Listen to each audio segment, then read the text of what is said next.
Delhi Capitals सोपा सरळ विषय यांच्यासाठी. प्रेशर सिच्युएशनमध्ये स्वतःला हँडल करा. टॉप 4 मध्ये पोहोचू शकता.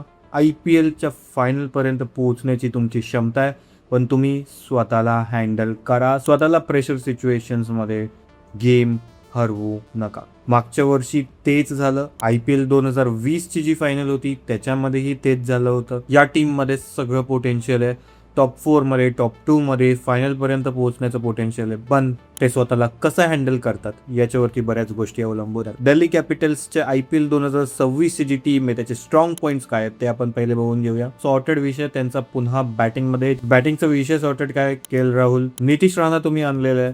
तुमच्याकडे ट्रिस्टन स्टम्प्स आहे, तुमच्याकडे करुण नायर ऑलरेडी आहे, तुमच्याकडे डेव्हिड मिलर तुम्ही घेऊन आलात, आशुतोष शर्मा, विपराज निगम, हे फाईन्स आहेत IPLचे मागच्या काही वर्षांमध्ये. पण एक जे नाव दिल्ली कॅपिटल्स मध्ये जे दिसतं ते म्हणजे पृथ्वी शॉ.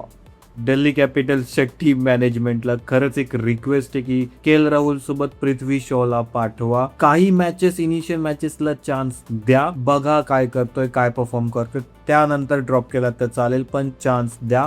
खूप जण अजूनही पृथ्वी शॉचा कमबॅकचा वाट बघतायत. त्याला चान्स भेटला तर तो कमबॅक करू शकेल, पण ते चान्स भेटणं खूप डिफिकल्ट आहे. दिल्ली कॅपिटल्सची मॅनेजमेंट, दिल्ली कॅपिटल्सची कोचिंग स्टाफ, एक्झॅक्ट कॅप्टन त्या एक्झॅक्ट विचार करतोय त्याच्यावरती खूप गोष्टी अवलंबून आहेत. आता आपण बोलूया विकनेस बद्दल. या टीमची विकनेस सरळ सरळ आहे, ती म्हणजे फास्ट बॉलिंग.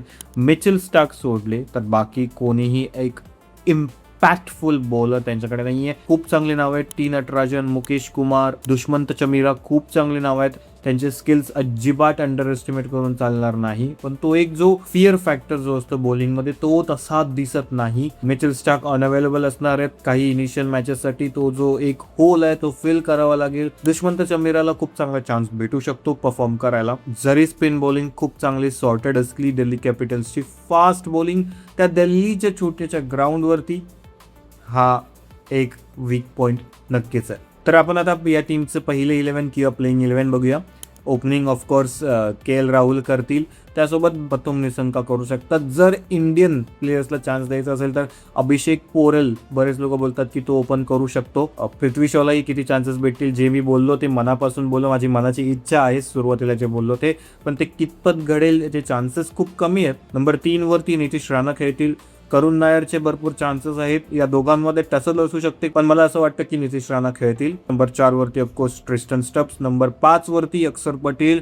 नंबर 8 वरती जरी ते टीम इंडियासाठी खेळत असले, पण दिल्ली कॅपिटल्ससाठी ते नंबर 5 वरती खेळलेच पाहिजेत. नंबर 6 वरती डेव्हिड मिलर या टीम मध्ये आलेले आहेत. नंबर 6 वरती ते खेळतील. नंबर 7 वरती आशुतोष शर्मा. नंबर 8 वरती विपराज निगम.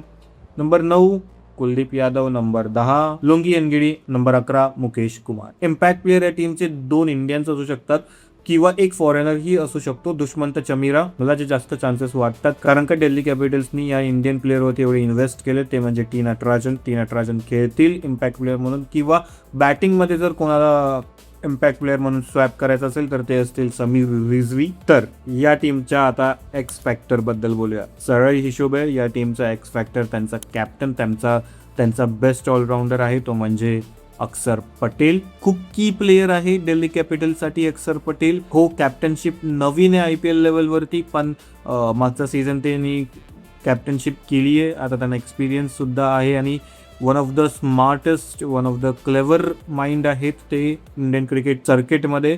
आणि दिल्ली कॅपिटल्स कसं परफॉर्म करणार या सीझनमध्ये ते खूप डिपेंड करतं की अक्षर पटेल त्यांच्या टीमला कसं चालवतात. या टीममध्ये जसं की मी सुरुवातीला बोललो खूप पोटेन्शियल आहे, पण ते स्वतःला कसं हँडल करतायत पूर्ण टुर्नामेंटमध्ये त्याच्यावरती ते डिसाईड होतं की ते कुठपर्यंत पोहोचू शकतात.